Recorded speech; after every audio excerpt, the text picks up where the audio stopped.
Hi, I'm Mickey Mankus, and welcome to Out the Back Door. Who likes fast food? Me.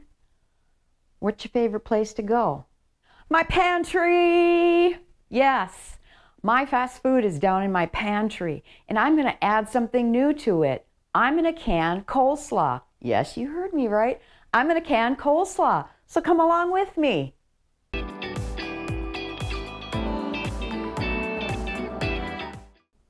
Okay, this is going to be a first for me. I have never made canned coleslaw before, and I really do like coleslaw. And I was really leery about doing this. I looked at so many different sites and reviews and everything, and everybody gave it ranting reviews. I mean, they said it was fantastic. So it's like, hey, I got to try this. But you know me, if you follow me, I like to tweak the recipes a little bit. So I'll tell you when I'm doing something that isn't in a standard recipe that you would find online for canned coleslaw.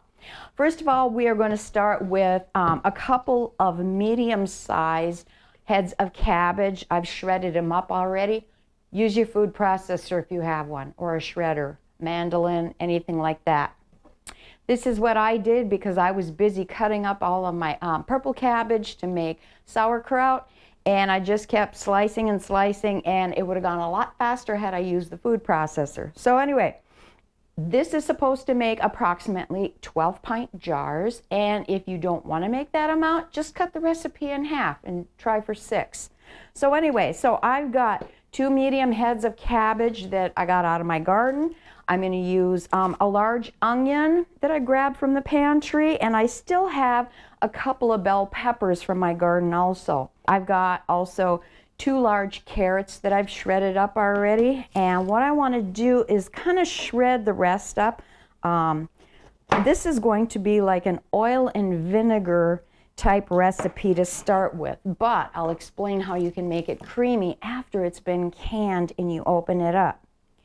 I guess I'm just going to kind of dice this up. The recipe said to shred it. I'm dicing. This is kind of the way I would normally make my coleslaw anyway. So I'm not going to waver too far from my regular recipe. I decided instead of just using green, I wanted to make this colorful along with the orange carrots in it. I grabbed a red pepper also besides the green one. And I am getting kind of to the end of my regular summer type produce in the garden, being it's fall time. My squashes are hardening up nicely, but as far as like the tomatoes, peppers, I'm kind of at the end of the season there for what I have. So I've been busy dehydrating a lot of my vegetables so that I've still got them for this winter. All right, I've gone and I've dumped my bell peppers into my cabbage. I'm also going to be adding my carrot in there. And I'll continue chopping up my onion here.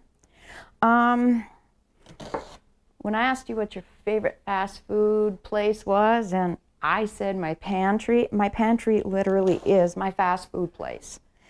Very, very rare do we go out to eat. That is one of the reasons I can. There's several reasons I can all the time, but I also like the fact that I can dig into my pantry at any time and throw together a meal super quick. So that's why I call my pantry fast food. Whoa! There go the onions again. I did a video on 5-minute potato salad because I have canned potatoes. I'll leave a link above if you want to check that out. Literally, I threw together the potato salad using canned potatoes out of my pantry, out of my fast foods, just lickety split. And actually, I did not put any hard-cooked eggs in it, but I've canned pickled eggs recently. I'll leave a link to that also. And now I could put that. I've got canned bacon I could add into the potato salad. Okay, it might take me 6 minutes to make it instead of 5, but That's why I said it's my fast food. So, I mean, I could almost make like loaded potato salad from things that are in my pantry, and it would only take a matter of minutes to do it. Get my onions in here. We've got two different items here that are going to take a little bit of time. One is the vegetables, because now I'm going to sprinkle salt over this. I'm going to mix this all up and sprinkle salt. Actually, for this amount, I'm going to be putting 1/4 cup of salt. This is going to be a beautiful color. And the reasoning that we're going to be adding this salt in is for two reasons. One, we're going to let it sit for 1 hour after we put the salt in, and it's going to draw out the excess water out of the vegetables. The second reason is the salt actually starts firming up your vegetables so that they're going to be crunchier. Now, for those of you that are on a low sodium diet, don't worry about this, because when this is done after an hour, we are actually going to rinse all the vegetables. So we're going to be rinsing that salt away, and you're not going to be consuming it. So don't be too concerned, especially for the amount that I'm dumping in. Like I said, if you want to do a half amount of this, you're going to use 2 tablespoons of salt, but don't use table salt. You want to use like a kosher salt, canning salt, pickling salt. Those are all the same. Himalayan salt, I'm using sea salt right now. And being I am doing the big batch, I put in 1/4 cup. I kind of feel like I'm making sauerkraut again. While this is also sitting, we have one other process that's going to take a little bit. We're going to be making our brine. It's going to be kind of like a syrup type brine, and we need it to cool down before we can pour it on this. Everything's getting really wet already because of the salt, especially with the cabbage pulling the water out of there. I am going to just place a dish towel over this and set it aside, and I'm going to wait an hour, and then I'm going to check on it. All right, let's start on the syrup now. Like I said, it was going to be a vinegar based, and I need 2 cups of vinegar. And I'm starting with white vinegar. I'm going to add 1 cup of that to begin with.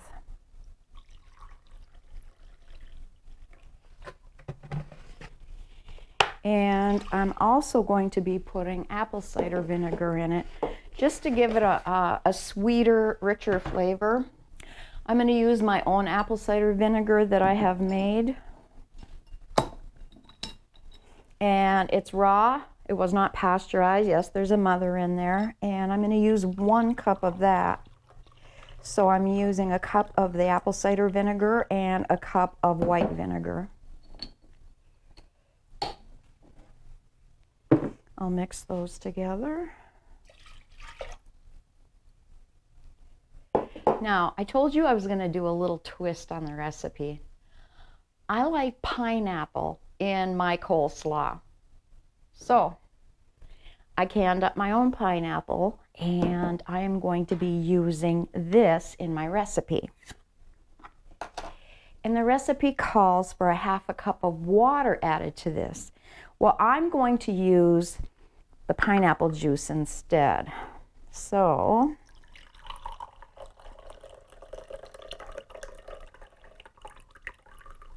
oh, is that perfect or what?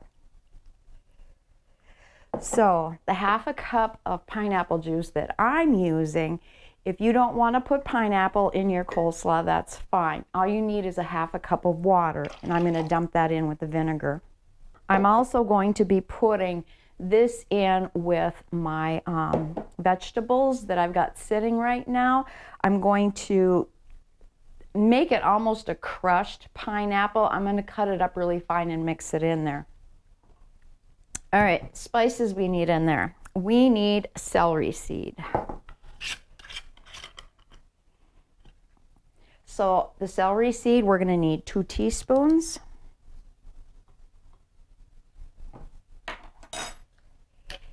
And I'm also putting in mustard seed. And I need 2 teaspoons of mustard seed. Okay, the next thing I need is sugar. And if you follow me, you know I use cane sugar, raw cane sugar. I don't use beet sugar because it's so full of GMO. I realize it's kind of hard to avoid GMO products, but I try to avoid as many as possible so that I'm just not consuming that much. All right, recipe calls for 4 cups, and I realize this sounds extremely sweet. To me, it sounds extremely sweet. So I think I'm gonna back it off a little bit. So we've got 1, 2,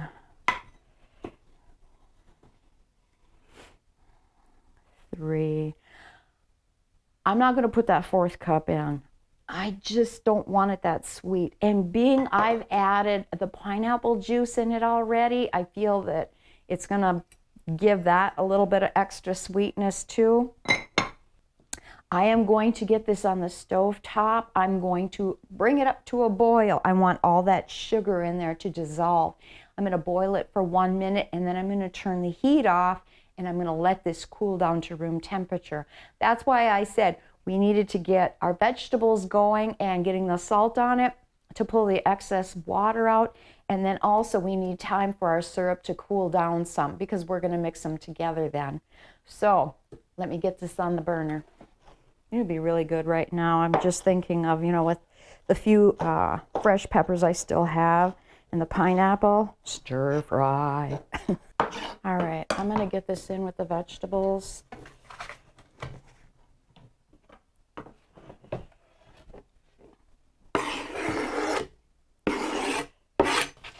Okay, I'm just gonna give it a mix to get that in there also. So some of the liquid out of the pineapple starts getting pulled out also. All right. Oh, this smells wonderful.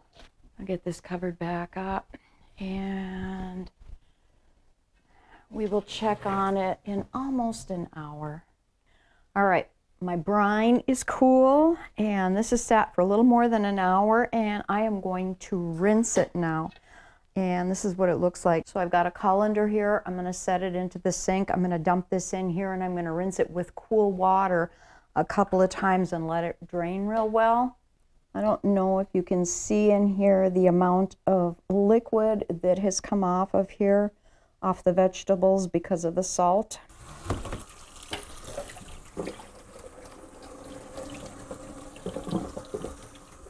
I rinsed our vegetables 2 times to make sure that I got all the salt off of them as much as possible. And now I am going to pour the brine over it.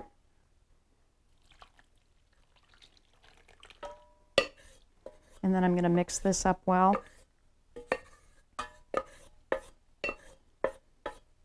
We want all of the vegetables coated with the brine. I do have my water heating up on a low temperature right now for a hot water bath. I'm going to use my pressure canner. The only reason is because I had it out, and the bottom serves as a hot water bath canner also. And I've got my pot with my Tatler lids in there heating up so I can scald those. And I do have my clean sterilized jars out here. And I'm going to get ready to start packing these in. Now, as I said, I'm going to pack these fairly tight, but you don't want to overpack them.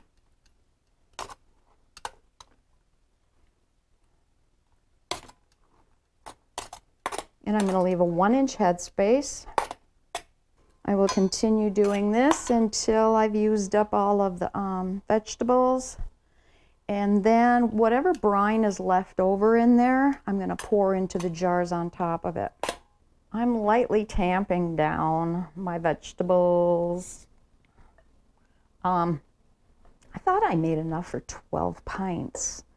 And it looks like I have almost 9 pints. But like I said, you don't want to smash it in there too tight. Okay, I've started putting some of our liquid in a measure cup so it's easier for me to pour.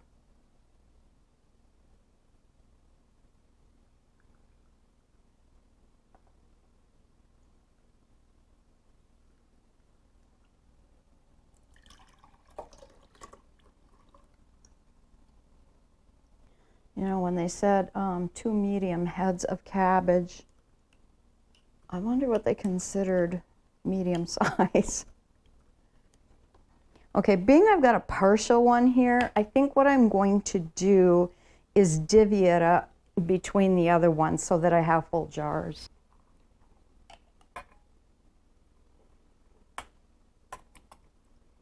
Just kind of eyeballing here what needs more.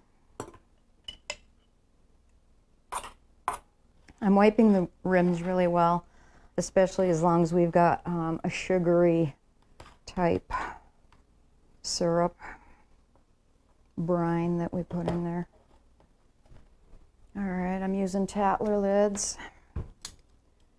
If you've never used them before, I'll leave a link above to how to properly use them in case you're interested in going that route. I don't have the hot water bath at a screaming boil right now because everything is at room temperature. If we introduced our jars into a hard boil like that, we'd run the risk of cracking jars. So I do have the water warmed up in there. It's fairly hot, but I don't have it at a regular boil.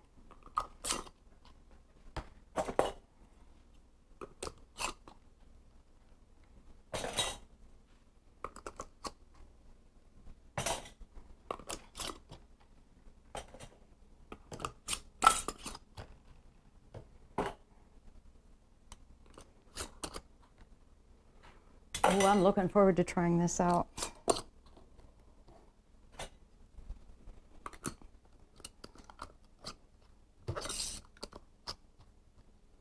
All right, I'm going to get these into the canner. I'm going to bring it up to a boil. I'm going to process these for 15 minutes on a hot water bath. Once they're done, then I'll take them out and I'll be tightening down the bands, being I'm using Tatler lids, and then I'm going to let them cool.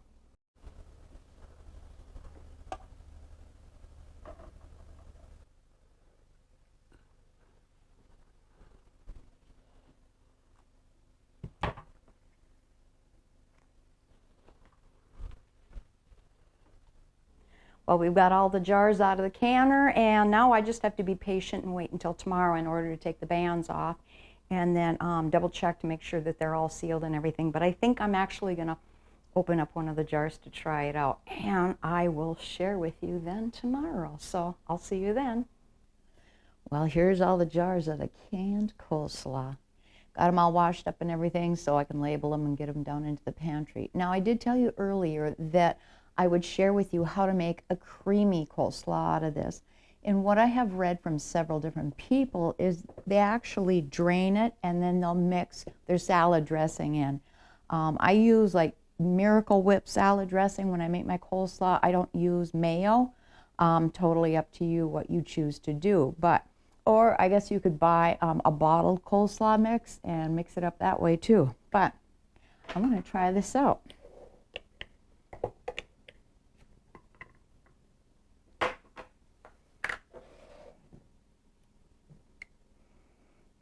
Smells good.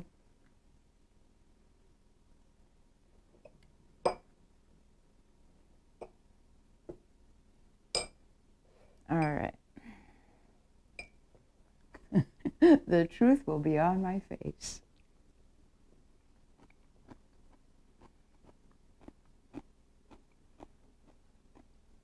I do like the taste of this. It reminds me of the oil and vinegar coleslaw that I do like to make.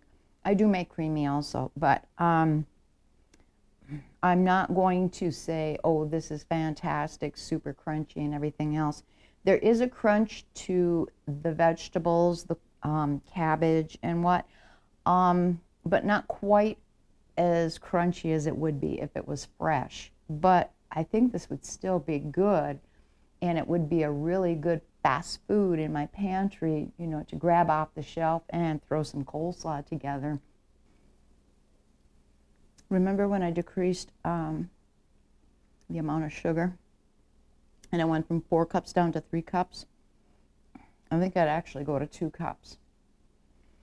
This is still way too sweet for me, but that's just me. I had seen other people comment online before that they would decrease the amount of sugar also, instead of putting the 4 cups in. So I want to thank you for joining me on this little experiment, first time doing this. And if you did enjoy this video, please consider subscribing, hit the notification bell, and give me a thumbs up. If you have any comments or questions, please leave them below because I'd really like to hear from you. So until next time, I hope you have a wonderful day. God bless.